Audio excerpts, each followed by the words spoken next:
라디오 매거진 부산 토요 특집 굿라이프 함께하고 계십니다. 청취자 여러분께서는 안경을 착용하십니까? 아니면 콘택트 렌즈를 사용하시나요? 저도 사실 평소에 이 렌즈를 사용하고 있을 정도로 눈이 나쁜데요. 저처럼 이렇게 시력 교정을 위해서 안경이든 렌즈든 사용하고 계신 분들이 참 많으시죠? 대부분 먼 거리가 잘 안 보이는 근시인 분들일 텐데요. 오늘은 이 근시에 대해서 알아보면서 우리 눈 건강 어떻게 지킬 수 있을지 배워보겠습니다. 자, 이 시간 책임져 주실 분이죠. 눈의 빛 안과 류규원 원장님 자리하셨습니다. 안녕하세요. 네, 안녕하세요. 네, 반갑습니다. 네, 선생님, 반갑습니다. 요즘 길을 가다 보면 안경 쓰고 있는 학생들이 부쩍 자주 보이거든요. 안경 쓰기 시작하는 연령대도 더 낮아지는 것 같아서 좀 걱정도 되는데 실제로 시력이 안 좋은 학생들이 많이 있나요? 네. 그 2014년도 교육부 조사에 따르면 한국의 초중고 학생들이 가장 많이 겪고 있는 그 건강상의 문제가 바로 시력 이상입니다. 네. 나은 시력, 그러니까 맨눈으로 본 시력이 0.7 이하를 시력 이상으로 보았을 때 전체 학생 중에 55% 정도가 해당되었다고 합니다. 55%면 그러니까 시력 안 좋은 학생들이 절반을 넘어선다 이런 얘기네요. 네. 이 비율은 학년이 올라갈수록 사실 더욱 증가하는데요. 네. 초등학교 1학년 경우는 25.9%, 그리고 중학교 1학년은 67.2%, 고등학교 1학년 경우에는 71.2%까지 조사되었고 네. 이들 대부분은 안경을 필요로 하는 근시입니다. 그렇군요. 근데 왜 이렇게 근시가 있는 학생들이 늘어날까요? 역시 뭐 PC나 스마트폰 때문이 아닐까 싶은데. 네, 아무래도 그 근시가 가까운 곳에만 초점이 잡히는 현상이기 때문에 네. PC, 독서, 스마트폰 같은 가까운 거리를 오래 보는 활동과 근시와는 관계가 있죠. 특히 스마트폰으로 눈과 가까운 거리에서 인터넷 동영상 등을 장시간 볼 때가 많아서 네. 성장기 아이들의 경우 더욱 근시에 많은 영향을 줄 것으로 예상하고 있습니다. 맞습니다. 요즘 스마트폰 뭐 사용하지 않는 사람을 찾기가 더 힘들 정도니까요. 근데 더 걱정이 되는 건 요즘은 아주 어린 아이들도 이 스마트폰을 손에 쥐고 있는 모습을 자주 보거든요. 네, 사실 보채는 아이들을 달래기 위해서 네. 그 어머니들이 스마트폰을 아이 손에 쉽게 쥐어주시는데요. 맞아요. 최근 스마트폰을 무리하게 보면은 그 눈이 안쪽으로 몰리는 뇌사실을 유발할 수 있다는 연구 결과도 발표될 만큼 스마트폰 사용이 잦은 어린 자녀를 둔 부모님들은 더욱 주의를 좀 기울일 필요가 있습니다. 네. 선생님, 근데 그렇다고 스마트폰을 아예 사용하지 않을 수는 없잖아요. 구체적으로 우리가 어떻게 스마트폰을 사용하는 게 좋을지도 좀 알려주시죠. 네, 일단 그 시간을 정하는 게 중요한데요. 네. 알람 같은 걸 이용해서 관리하시거나 또는 폰 사용 시간을 그 숫자로 기록해 보면서 관리해 보게 하는 것이 좋습니다. 그 시간을 다 모아보면 생각보다 스마트폰을 보는 시간이 많을 겁니다. 네. 스마트폰과 눈과의 거리는 가능한 멀리 유지하시는 게 좋은데 눈과 가까울수록 눈의 조절 작용이 많아져서 그 눈의 피로와 근시가 더 생길 수 있죠. 네. 특히 고개를 숙여서 보는 것은 그 정면에서 보는 것보다 조절 작용이 3배 정도가 되어서 눈에 더 무리가 갑니다. 아, 그렇군요. 고개를 숙여서 보는 건 더 눈에 무리가 간다. 그리고 눈과는 가능한 멀리 떨어져서 화면을 보고 알람 등을 이용해서 사용 시간을 정해두는 것. 뭐 이렇게 요약해 볼 수 있겠네요. 그러면 선생님, 근시가 생기는데 영향을 주는 또 다른 요인들도 있나요? 네. 그 부모님 중 한 분만 안경을 쓰셔도 아이가 안경을 쓴 활률은 정상 부모의 아이보다 2.5배.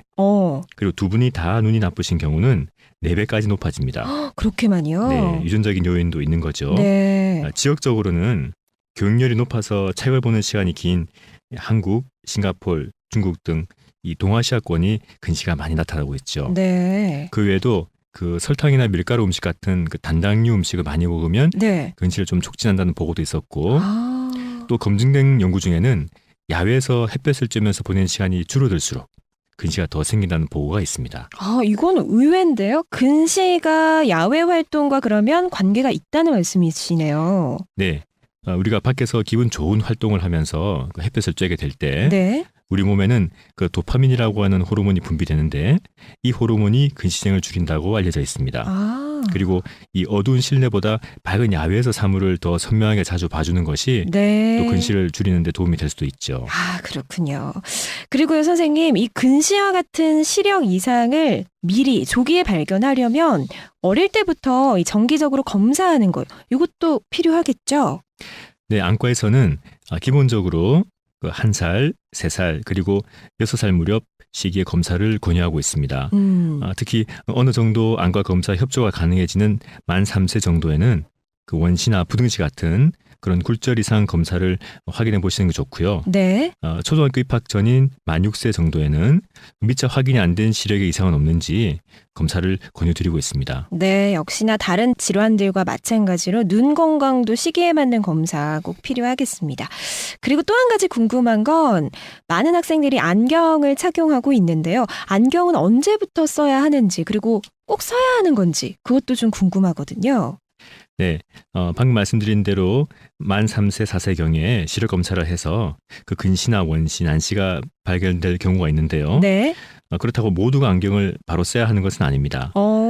단 안경으로 교정을 해도 시력이 낮게 나오거나 네. 또는 두 눈의 시력 차이가 너무 많이 나는 경우 그리고 또 사시 같은 이상이 있을 경우에는 제때 안경을 착용하지 못하면 약시로진 경우가 있어서 안경을 빨리 써야 되거든요. 네. 일반적으로는 그 수업 시간이나 일상생활에서 찡그림 없이 잘 지낸다면 정기적인 시력 검사를 하면서 지켜보다가 네. 입학 후에 수업 시간 칠판 보기가 좀 불편하다고 하면 그때 착용하시면 될 것 같아요. 아, 그렇군요. 시기상으로 언제가 적절한지도 짚어주셨고 그리고 선생님 제가 드림 렌즈라는 게 있다는 걸 얼마 전에 알았어요. 이런 건 어떤 건가요?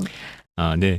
드림 렌즈는 아이가 잠잘 때 네. 착용을 해서 자는 동안 각막을 약간 눌러주어서 낮 동안에 렌즈를 빼고 안경 없이 생활하도록 도와주는 특수 하드 콘택트 렌즈인데요. 오. 특히 그 각막의 탄성이 좋은 초등학교 정도 나이일수록 교정 효과가 뛰어납니다. 네. 보통 밤에 6시간 내지 8시간 이상 렌즈를 착용했을 때 하루 정도 안경 없이 수업 운동이 가능하고 예. 또 한 달 이상 잘 적응이 되면 하룻밤 착용으로 이틀 정도 생활이 가능하기도 하죠. 오. 최근에는 이 드림 렌즈가 그 성장기 어린이의 근시 진행을 어느 정도 억제한다는 연구 결과가 잇따라 나오곤 있습니다. 아, 그렇군요. 자는 동안에 렌즈를 착용해서 시력을 교정한다. 오, 놀라운데요. 그럼 드림 렌즈 누구나 사용할 수 있는 건가요? 네, 물론 그렇진 않습니다. 드림 렌즈도 우선 착용하려는 아이의 협조가 필요하고 네. 또 부모님의 꼼꼼한 관리가 필요하겠죠. 이 근시 난시의 정도가 너무 심하면 효과가 좀 떨어지고 네. 또 이 개개인의 눈에 맞는 각막에 맞는 렌즈가 선택되어야 그 효과가 나타나기 때문에 네. 안과에서 충분한 검사와 상담 그리고 우선 시험적으로 착용을 해서 장기적으로 착용할 수 있는지 확인을 해보는 것이 필요합니다. 그렇군요. 오늘 이 근시에 대해서 알아봤고 눈 건강을 어떻게 지킬 수 있는지에 대해서도 한번 배워봤습니다. 마지막으로요, 선생님, 이 눈 건강을 위해서 생활 습관이 사실 가장 중요하잖아요. 정리를 좀 해주셨으면 좋겠어요. 네, 앞서 말씀드린 것과 좀 중복이 되긴 하지만 그 대한안과학회에서 제시한 그 청소년 근시 예방 권고안을 말씀드리면서 마무리하겠습니다. 네. 첫째, 하루 1시간 이상의 야외 활동을 합니다. 둘째, 스마트폰은 하루에 1시간 이하로 사용합니다. 셋째, 주무실 때는 반드시 불을 끄고 주무십니다. 넷째, 밤 12시 이전에 취침해서 하루 6시간 이상 숙면을 취합니다. 다섯째, 1년에 한 번씩 안과 검진을 받습니다. 네, 5가지를 우리가 꼭 기억할 수 있으면 좋겠어요. 사실 뭐 어렵지 않은 일들이지만 또 막상 실천하려면 여러 가지 제약이 있기도 하죠. 그래도 조금씩 기억하고 실천해 나가면 이게 또 건강한 습관이 만들어지리라고 믿습니다. 선생님, 오늘은 헤어지기 전에 저희가 좋은 음악으로 네. 함께 하면서 좀 마무리하려고 하는데요. 좋은 음악 하나 추천해 주신다고 들었거든요. 네.